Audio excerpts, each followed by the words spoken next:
All right, kindergarten art friends, we're on to the next step to putting together our collage. We're using all different colored construction papers and our shapes that we practice drawing and decorating, and we're going to work today to cut those out. Before we can begin, we got to remember our scissor safety. Okay. It's really important that you're using your scissors extremely safely when you're at home and anywhere in the classroom. So let's review some of the important things we should remember. First, your scissors are only to use on your paper, okay? Don't cut your clothes, your hair, yourself, your pets, your siblings. You need to use your scissors safely and only use them to cut your paper. Next, when you're finished cutting, they should always be closed. If you need to carry your scissors, you need to remember to wrap your hand around the blades and carry them safely like this. That way, if you fall, they're not going to hurt you or someone else. When you're cutting, remember that your thumb goes in the little hole, your other fingers go in the bigger hole. When you're cutting, your thumb belongs on top, and your thumb will open it and close it to cut. That is the basic motion. All of the other work should be done by your helper hand, the hand that's not doing the cutting. Remember, the helper hand's job is to hold and turn your paper. That way, this hand only has to focus on cutting. Remember, to cut safely, you're always cutting away from your body, right? You shouldn't be turned and cutting back towards yourself. Your helper hand will turn the paper so you keep cutting forward. And that's the easiest way to cut, is to cut forward. When you're finished cutting, you close your scissors and you set them safely off to the side, maybe at the top of your table, until you're ready to use them again. I shouldn't see friends sitting in lesson chopping away, playing with their scissors. That's not safe. Our scissors, if we're not cutting our paper, are closed and set safely aside. When you're finished, you need to make sure they go back into your art supply bag or wherever you're keeping your art supplies safe so they don't end up in the hands of little siblings. Okay, if you can remember some of those rules and you're feeling confident that you can be safe with your scissors and you can take your time to work on cutting out your shapes nice and neat, then it sounds like we're ready to get started.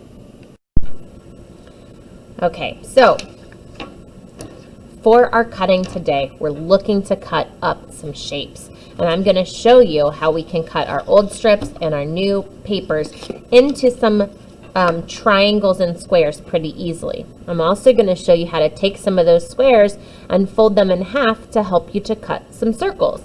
And then we'll practice cutting out some of these shapes if you think there's any shapes on here that might be fun to add to your castle. First, I'm going to start with one of my extra paper strips from the Line Wind Socks. When I'm going to cut, I'm just going to snip it that way.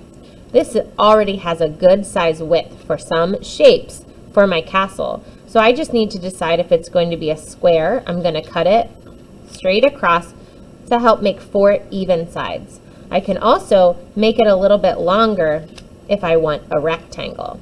So I'm going to cut some of these into some squares and some rectangles.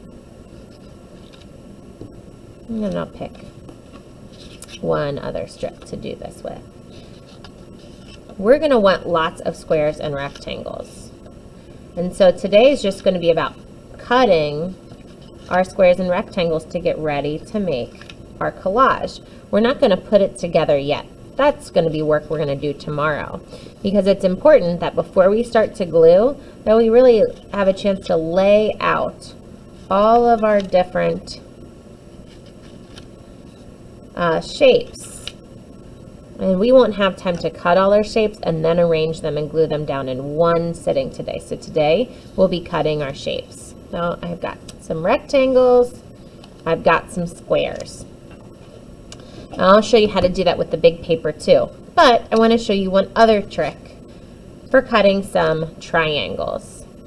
Okay, if I would like to get some good triangles, I can cut through the middle of my square from one diagonal corner to the other. When I cut my square, I can make 2 triangles. So I can start to make some piles of triangles too.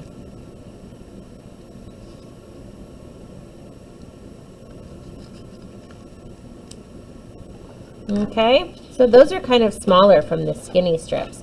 We can do the same thing with some of our bigger papers too. You can kind of start choosing to cut the papers up that you think are the colors you want to use for your castle. So what we can do here is the same thing. We have these strips. Let's make some strips first, cutting all the way across.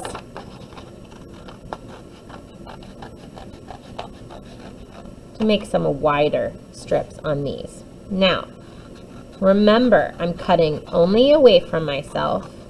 I'm lifting up and down my thumb to do the cutting, and my helper hand is kind of guiding the paper through my scissors here.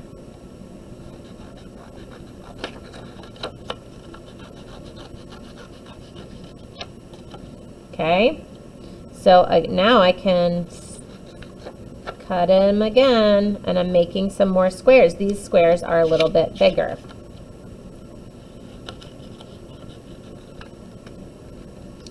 Okay, I got another little smaller rectangle. So just cutting up our papers into squares, rectangles, triangles.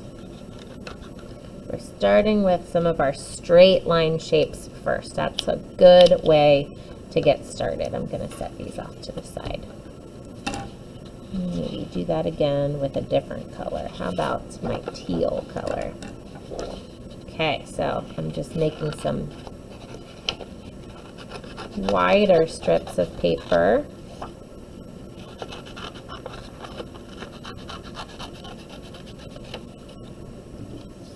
And I can cut into some bigger squares. You see how I'm trying to organize myself a little bit as I go, although I'm going to end up putting all of these in the folder pocket, but I'm organizing them right now because I want to make sure that I have plenty of all my different shapes. Okay, again, I can take my square and I cut through the middle, nice and straight, to make some triangles. But we can also use our squares to cut some circles. What we're going to do is we're going to fold the paper in half.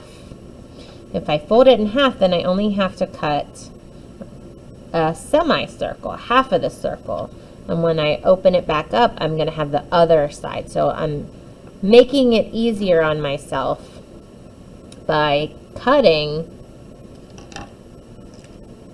only half of the circle, and I'm going to have the other half that's going to match. So if you want, you can draw half of the circle on there. You might even have an adult friend handy that can help you a little bit, but I want you to try to do the cutting, because becoming better with your scissors is a great skill to have. It's good for your classroom and it's good for the art room. So then I open it up and I have a good circle. I can also save this part, because this might be fun too to play with in my collage. Right? I can stack them up and start to make some of those fun different color shapes. So I'm not going to throw that away because I think that might be really fun to use. Okay, let me do that again with one of my purple squares. So I fold it in half, and I can either just cut it, but it's way easier to follow a guideline for cutting. So I'm going to draw half a circle, and then I'm going to do my best to cut right along the line here. And then I can open it up and I've got a circle, and I've got the outer part too. Okay, So that is the basics for cutting up your paper. So you're going to cut up good triangles and squares and rectangles. Make some circles from your squares. You're going to make all different types of shapes that you can cut out. You can also come back to your decorated paper here to cut out some of the other shapes that you put together that might be fun for you to add. So do you notice that I'm still just cutting forward, and each time I make a cut, my helper hand is turning that paper for me. So I've got my hexagon, I think will look pretty cool with my shapes. I think this triangle will be great too. So I've got all these decorated shapes now that I can cut out to add to my pile of different shapes for my collages. You can also, if you really like, say your hexagons and your pentagons or your star, and you want to do more of them, after you cut them out, you could take them and you could trace them on some of your paper and cut them out so you could have more pentagons, hexagons, stars, whatever the shape is you'd like to cut more of. So today is all about taking your time and cutting out your shapes so you have a bunch and a bunch to use for the castle we'll put together tomorrow. So get all the different colored shapes you want.